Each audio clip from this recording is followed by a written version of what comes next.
보건복지부 장관이 의과대학 입학 정원 확대 방안에 대해서 설명하겠습니다. 국민 생명과 건강권을 보장하고 어렵게 이룩한 의료 시스템을 지키기 위해 과감하게 합의하겠습니다.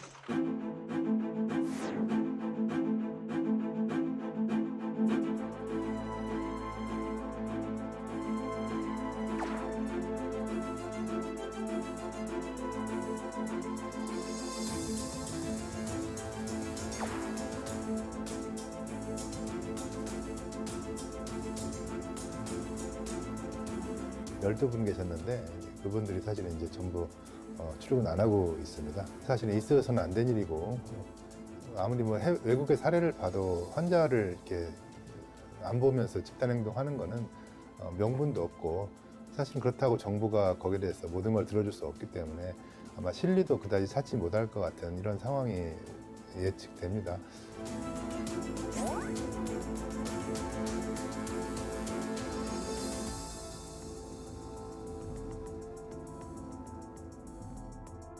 집단적인 치료 거부 행위가 지속되는 경우 의료법 등 관련 규정에 따라 엄정하게 수사할 예정입니다.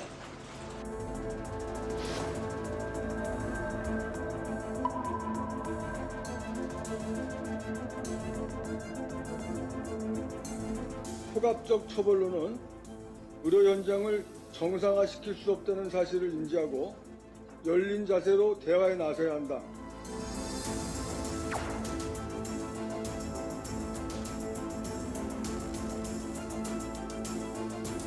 불이행 확인을 한 규모가 7,000명 약간 넘습니다. 그분들을 이제 대상으로 행정력이 가능한 범위 내에서 우선적으로 통지할 예정입니다.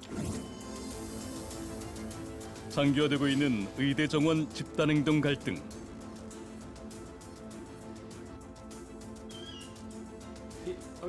작금의 사태를 지켜보는 노 교수의 심정은 착잡하기만 합니다. 지금 현재의 상황을 볼 때는 정부도 그렇고 의료계도 그렇고 쉽게 물어들 것 같지는 않고 상당히 좀 문제 해결에 좀 어려움이 좀 가미되지 않을까 싶습니다. 어쨌든 다 지혜롭게 원만하게 해결됐으면 좋겠습니다. 그런데 정명애 교수에 따르면 의사들은 이미 수십 년 전부터 실력 행사를 통해 집단의 힘을 자각했다 지적합니다. 대표적인 게 2020년 있었던 의사 집단행동입니다. 의대 정원을 현재의 3,058명에서 3,458명으로 400명을 늘리고 10년간 한시적으로 유지하겠다는 내용입니다. 그러나 의료계는 정부의 의대 정원 확대와 공공의대 신설 방침에 강한 거부감을 드러내는데요. 근데 의사단체에서 판단하는 것은 지금 의료는 그 의사 인력은 부족하지 않다는 거죠. 응? 문제는 의사가 모자라는 게 아니라 의사의 어떤 지역간 분포라든지 또 전문 분야별로 어떤 분포가 불합리하다는 거예요. 예를 들어서 뭐 필수 의료를 기피하고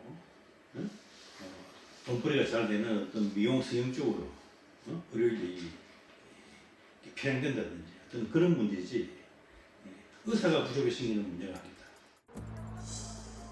2020년 8월 7일 전공의 집단 휴진을 시작으로 14일 의협이 총파업에 나섭니다. 당시 코로나19 집단 감염으로 하루 확진자가 3자릿수로 늘어나자 긴급 회담이 열렸지만 협상은 결렬됩니다. 어떻게 이런 일이 생길 수가 있었는가? 그것은 정부가 의료계가 충분히 또는 조금이라도 소통하지 않고 일방적으로 의대 정원, 직원의 확대, 공공의대 설립, 처약급여와 시범사도 추진 이런 것들을 했기 때문입니다. 여기에 의대생들도 동조해 수업을 거부하고 의사 국가고시도 거부하는데요.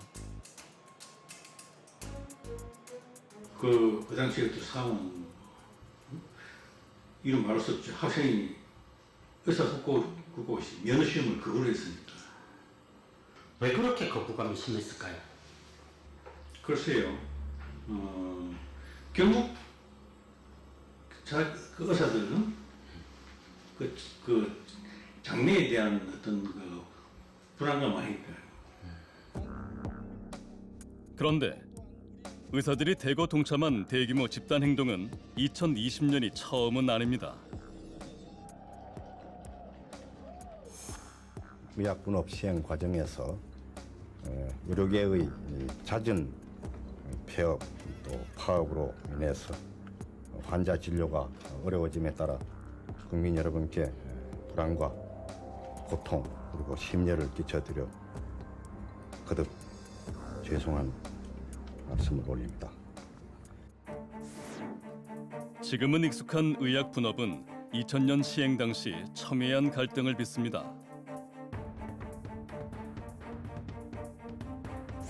의료계는 그해 2월 대규모 집회를 시작으로 10월까지 총 5차례의 집단 행동을 벌입니다.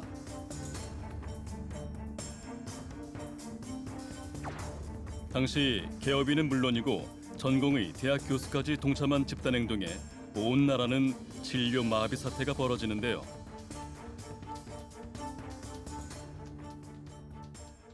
사실 의사라는 계층은 사회적인 지도층이고 또 보건의료 분야에서는 가장 전문가들이니까 그만큼 권한을 주고 또 어느 정도 독점권도 주고 거기에 대한 권위도 인정해 주는 것 아니겠습니까? 그래서 그런 의사 계층들이 의사를 표현할 때는 사실은 환자 곁을 떠나는 이런 모습보다는 좀 더 전문가적으로 정확한 통계와 과학적 근거에 입각해서 국민을 설득하고 정부와 정부의 자문 역할을 충실히 해주는 것, 이것이 잘 되면 문제가 없을 텐데 10여 년이 지나 의사들은 또 한 번의 집단 행동을 벌입니다. 2013년 정부가 국민 편익과 의료기술 등을 이유로 원격 의료를 허용하는 의료법 개정안을 입법 예고하자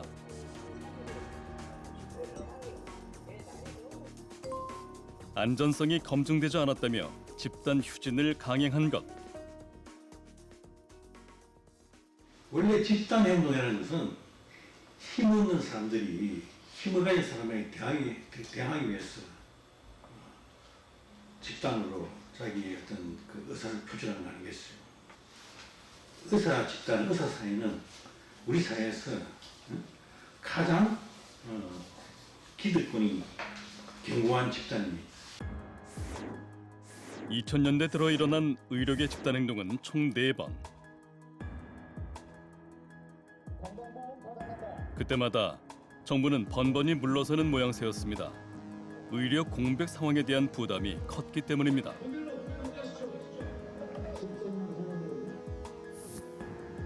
(2000년) 당시 의료계는 의약 분업을 막지 못했지만 의대 정원 감축 같은 요구 사항을 관철시킵니다. 2000년대 이제 그때 당시에 이제 351명으로 줄였잖아요. 근데 지금까지 내려오고 있는 건가요? 맞습니다. 그때 10% 정도 정원을 줄인 것이 지금까지 그대로 유지되고 있어서 이미 15년 이상 지금 그 감축된 인원대로 지금 선발을 하고 있습니다. 2014년에도 의료계의 집단 행동에 정부는 비대면 진료 허용을 담은 의료법 개정안을 자진 폐기합니다.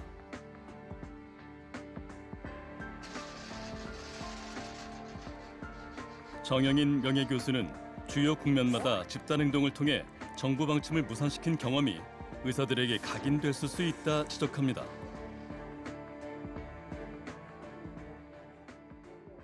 보건복지부는 의대 정원 확대, 공공의대 신설 추진을 중단하고 코로나19 안정화 이후 모든 가능성을 열어놓고 협의체를 통해 대한의사협회와 이 문제를 협의해 나가기로 했습니다. 즉, 의사는 대체 인력이 없고 결국 정부가 항복할 거라는 잘못된 인식이 지금까지 되풀이되고 있다는 겁니다. 집단 행동을 함으로 인해서 정부 정책을 무산시킨 의사들의 그동안의 행적이 사실상 그들에게 좀 도움이 된 측면이 있었다고 볼 수 있겠네요, 그동안은. 당연히 도움이 되죠. 도움이 되니까 집단 행동을 반복하는 거죠.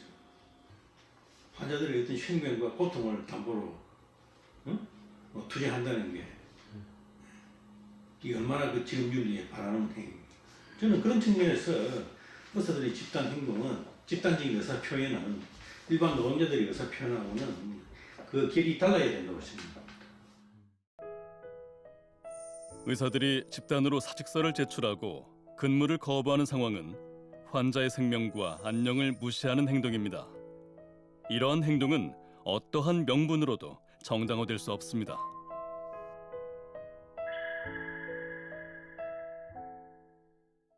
국민의 생명권을 침해하는 불법적인 집단 행동은 절대 허용될 수 없습니다. 정부의 조치는 의사들의 자유와 권리를 억압하는 것이 아니라 헌법에 따른 국가의 책무와 국민의 생명권을 지키는 것입니다. 정부는 법과 원칙에 따라 엄정하게 대응하는 한편 진료 공백을 최소화하기 위해 분투 중입니다.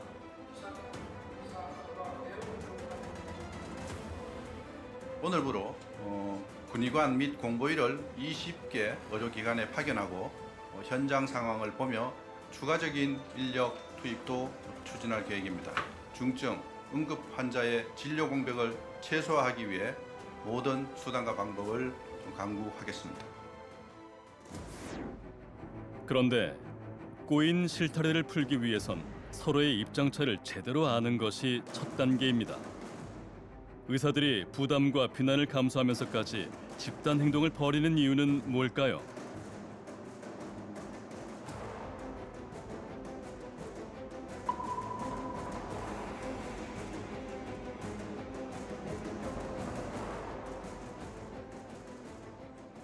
정부가 공식화한 내년도 의대 정원 확대 규모는 2,000명입니다. 2025학년도부터 의과대학 정원을 2,000명 증원하여 현재 3,057명에서 5,058명으로 확대합니다. 당초 예상을 넘어선 대폭 증원이 발표되며 의사단체들은 정부의 2,000명 증원 규모가 너무 급박하며 과학적 근거 또한 없다고 주장합니다. 그러면서 현실적으로 늘릴 수 있는 증원 규모로 350명을 제한하기도 하는데요. 과연 누구의 말이 맞는 걸까요? 팩트를 가리기 위한 키워드는 고령화율입니다. 외국의 경우를 보면 프랑스는 고령 사회에서 초고령 사회로 진입하는데 29년이 걸린 것으로 되어 있고 미국의 경우에는 15년이 소요된 것으로 되어 있는데 한국은 이제 7년 만에 고령 사회에서 초고령 사회로 진입하게 된 것이니까 굉장히 빠른 속도라고 볼 수 있습니다. 그런데 이 고령층은 젊은 세대에 비해 의료 이용량이 월등히 많지 않습니까? 고령화가 진행될수록 의료 수요도 폭증할 수 있다는 얘기겠네요. 예, 우리 이제 국민건강보험 통계 자료를 보면 이 노인 인구가 전체 인구의 한 16% 정도를 차지하고 있는데 의료비는 전체 의료비의 43% 이상을 지출하고 있습니다. 그러니까 노인 인구의 의료비는 일반 평균의 한 3배 이상이라고 볼 수 있습니다. 고령화 추세는 의사들도 예외는 아닙니다.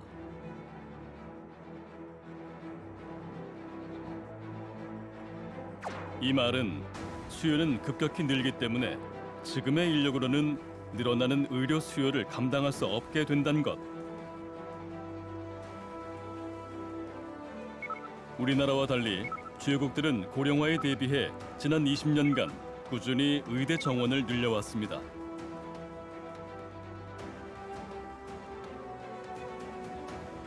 그러나 우리의 의대 정원은 2006년 이후 19년째 동결 중입니다.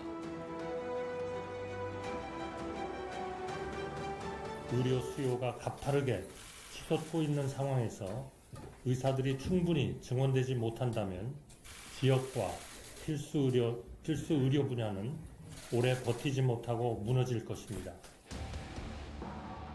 정부는 급속한 고령화를 감안할 때 10년 뒤엔 지금보다 최소 1만 명이 더 필요하다고 판단하고 있습니다.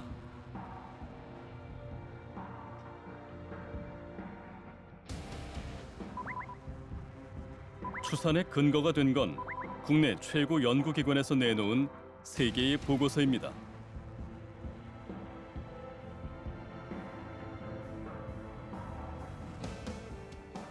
이 세 보고서가 다 2035년에 가면은 보사형 거는 뭐 9,800명인가 그렇고, 그다음에 KDI 거는 10,000명이 넘고요. 그다음에 서울대 것도 10,000명이 넘는 숫자를 제시를 하고 있고요. 서울대 김진현 교수는 의사 부족 규모를 이보다 더 크게 추산합니다.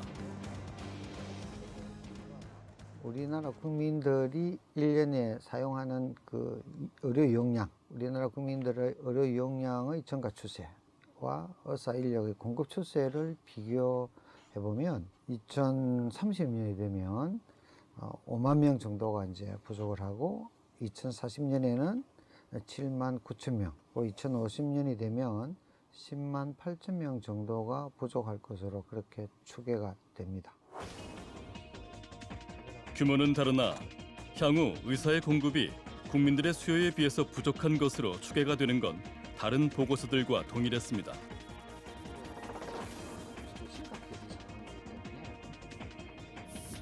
정부는 전문기관의 추계와 현재 의료 취약지구의 현실 등을 고려할 때 2035년까지 총 1만 5천 명의 의사가 추가로 필요하다고 보고 있습니다.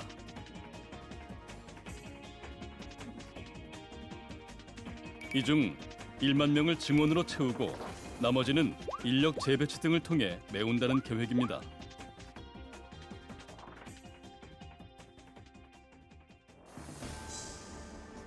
당장 2025학년도부터 2,000명을 증원할 경우 2031년부터 졸업생이 배출되면서 2035년 기준으로 1만 명이 확충되게 되는데요. 즉, 정부가 공개한 2,000명은 우리의 의료 현실을 감안한 최소한의 규모라는 겁니다.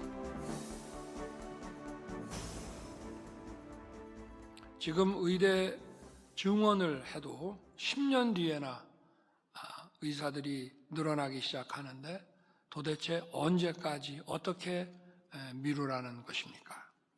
국민의 생명과 안전을 지키는 것은 정부가 존재하는 첫 번째 이유입니다. 국민들의 의료 용량 추세, 또 고령화의 진전 속도 등을 감안해 보면 정부의 그 계획이 수급이라는 측면에서 보면 크게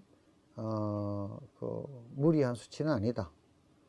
그 정도는 필요하다 이런 생각이 듭니다. 그런데 이런 의료단체들은 2,000명이라는 규모가 너무 급격하기 때문에 350명이 현실적인 증원 최대치라고 주장합니다.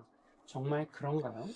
조금 전에 이제 수급 축에 국민들의 의료 용량과 의사 인력의 이제 공급 자료를 가지고 이제 추계해 보면 의과대 입학 정원이 5,000명 이상이 되더라도 수급 균형을 이루는 시점은 2050년경이에요. 그러니까 현재 수요에 비해서 공급이 상당히 부족한 상황이기 때문에 350명으로서는 턱없이 부족할 것 같고, 그 350명이라고 하는 근거가 어딘지 모르겠어요.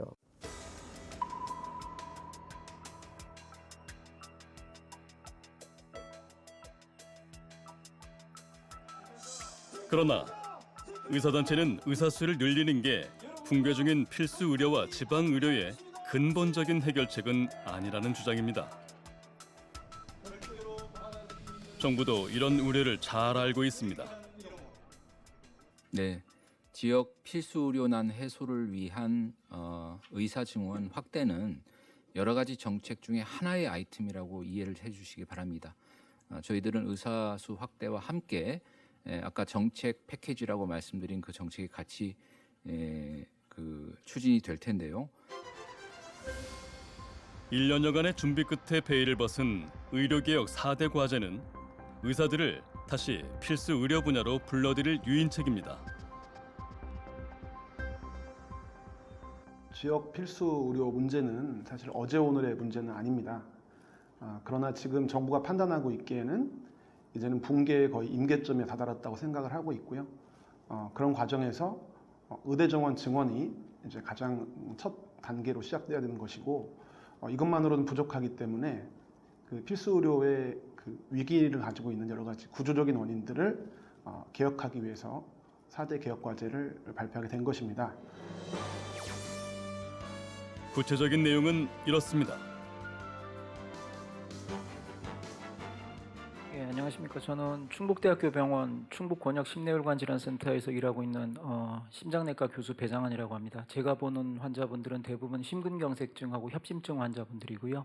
이 심혈관계 질환의 시술이라든가 수술에 대해서는 지금까지 우리가 사용하고 있는 단순한 행위별 수가제로는 지역 의료나 응급 의료의 완결성을 높일 수도 없고 유지도 안 될 것 같습니다. 우리나라는 행위별 수가제를 근간으로 합니다.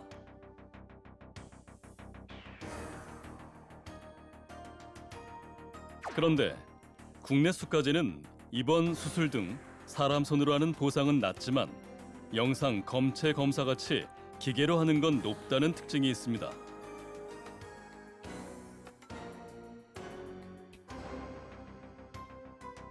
(2001년) 도입한 상대가치 체계가 제대로 작동하지 않아서입니다.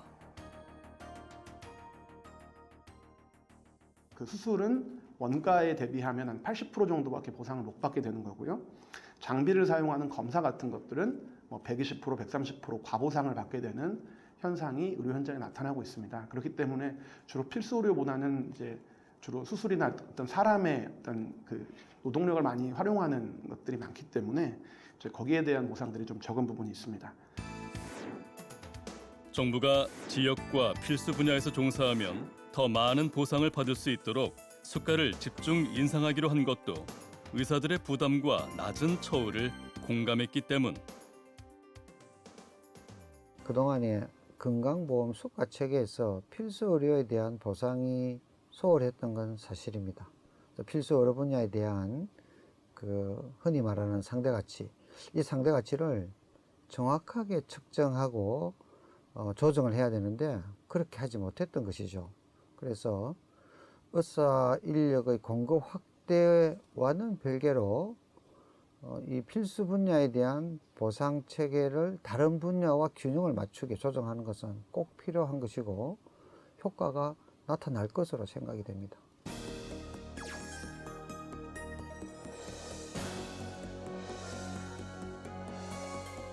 이 의사와 출산의 과정 속에서 어쩔 수 없이 발생할 수 있는 의료사고들, 아주 듣기만 해도 무서운 일입니다.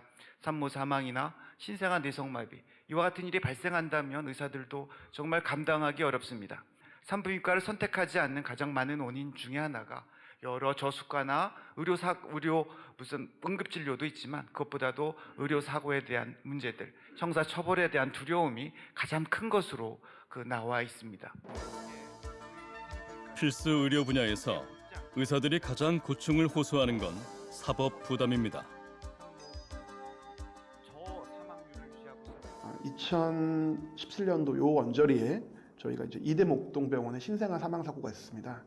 이 사고 때 구속되시고 또 수사받으시고 이러한 부분들이 좀 생기면서 2017년도에 112% 정도 됐던 소청과 전공을 선택하시는 전공의 희망률이 이제 112%였는데 전공의 지원율이 이제 그 작년 기준으로 보면은 25%까지 감소를 했습니다.